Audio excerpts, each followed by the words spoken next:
Hey guys, I want to show you this bow scale here, and this is pretty neat to me.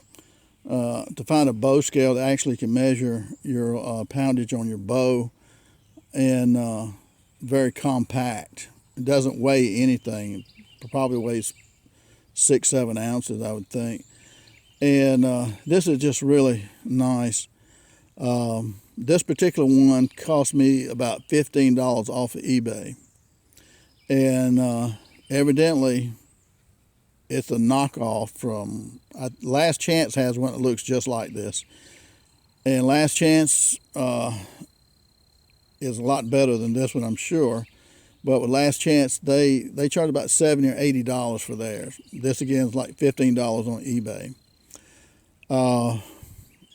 Some people say these work good. Some people say they don't.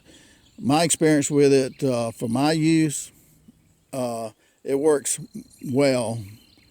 I've taken, what happens is right here, this right here, little loop right here, goes on your bowstring, and you put it on your bowstring, and you just pull it all the way back to maximum draw to your anchoring point, and it will tell you the maximum poundage. It doesn't tell you the let off, but the maximum poundage. Say if you got your bow set up and you want to check it, see if it's 60 or 70 or 80 pounds or 40 pounds or whatever, this will allow you to do that. Some of the comparisons that I've seen on YouTube was that the Last Chance was more accurate within 3 pounds. Some say 4 sometimes. Now, I have pulled back my bows and done them 3-4 times back to back, and the only difference I got was like maybe 6 ounces, 8 ounces at the most, pulling them back like 4 times in a row. And so to me, that's not too bad right there on the margin of error. Now, if you're a professional, Olympic, or whatever, and you're critical about that, then you probably want to get the Last Chance one. So, for me, my use, if I'm tuning one of my compound bows and I want to get the limbs right on the poundage and all of that, and I want a certain poundage, like one of my hunting bows would go from 65 pounds to 80 pounds. And so, I mean, I can adjust it from 65 to 70 or 75 to 80, whatever. So I like that. And since it's cheap, $15 on eBay, that's with shipping and handling too, I think. You got to buy the battery for it. Battery goes here. It's a CR30, 2032. CR 2032 battery. Maybe you can see that. Yeah, CR 2032. Cost about $6.50 for the battery. So then you got like $22 in it. Okay. It's got a little button right here. My thumb edge, press the button, and it comes on.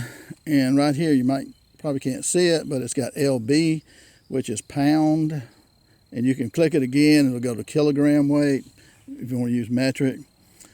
And you can press the button, hold it down, and it'll cut off. But you turn it on first, and then grab your bow, pull the string all the way back to full draw, and then let off of it. Some people say to put an arrow in your bow when you pull it back, just in case something happens where you dry fire. You don't want to dry fire your bow. So some people say put an arrow in your bow when you do that. I don't see the point of that. That's just things going to come apart. I've heard some people say these did break, but it doesn't feel like it would break to me. But I haven't used it that much, but it feels very, very good. And I'll show you how that works.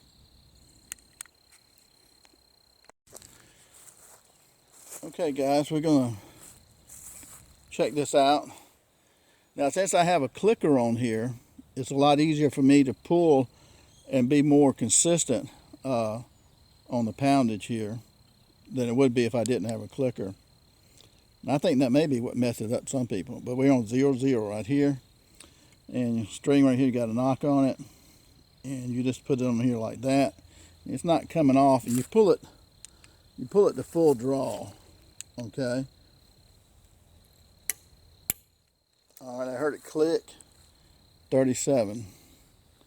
Press the power button here, back to 0.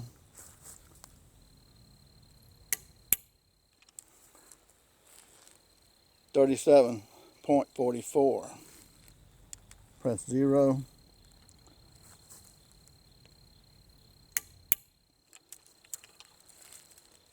.48. Do it a fourth time.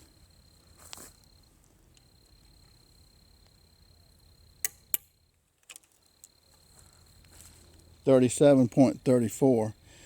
So I think all 4 pulls, listening for the clicker, that I pulled it back 37 in the 37 poundage. Okay. I didn't pull it back in the 38 poundage. I didn't pull it back in the 36 poundage. And so that to me is pretty accurate. Now, could it be actually 39 pounds is what it should be? I don't know. But it shows me that with that clicker, I'm pretty consistent on the 37 pound.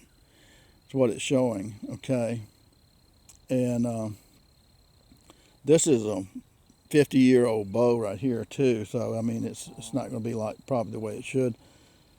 I could pull it back farther, I suppose, but if you have a clicker on here, you don't want to pull it farther back than when it clicks. If you keep pulling it back, you can damage it, okay? So you don't want to keep doing that. Just pull it back far enough for the clicker, okay? So it'll automatically cut off by itself in a minute or two. So, you know, for what it is, 15 bucks, to me, it's well worth that. You know, if I had an archery shop, I wouldn't even consider this. I'd get the best there is out there if I had an archery shop and I tune bows and all that stuff. But, you know, for the weekend warrior, or, you know, somebody shoots averagely, you know, this is it's worth checking out. And if you want the really good ones, remember that Last Chance looks like this, or this looks like it. This is a copy. There are no markings on this. It doesn't tell you where it's made, where it came from, who made it, nothing, okay? So I don't really like that, but I like the price. Okay, so you know how that is. If it works, it works. It may not be perfect, but for me, you know, it's well enough. For what I do anyway. So I'm glad to have a small one and not the old big 10 inch, 12 inch scales they used to have back in the old days, you know. I hope this helps you guys. Again, eBay, and you see what it looks like. I mean, you can pick them out pretty easy. But remember, the Last Chance will give you the maximum pull, and it will give you the let off too. If your let off is 80%, you'll get that let off too, whatever that is. So this will only give you the maximum pull. So it depends on what you want. Thanks for watching, guys. Gary J.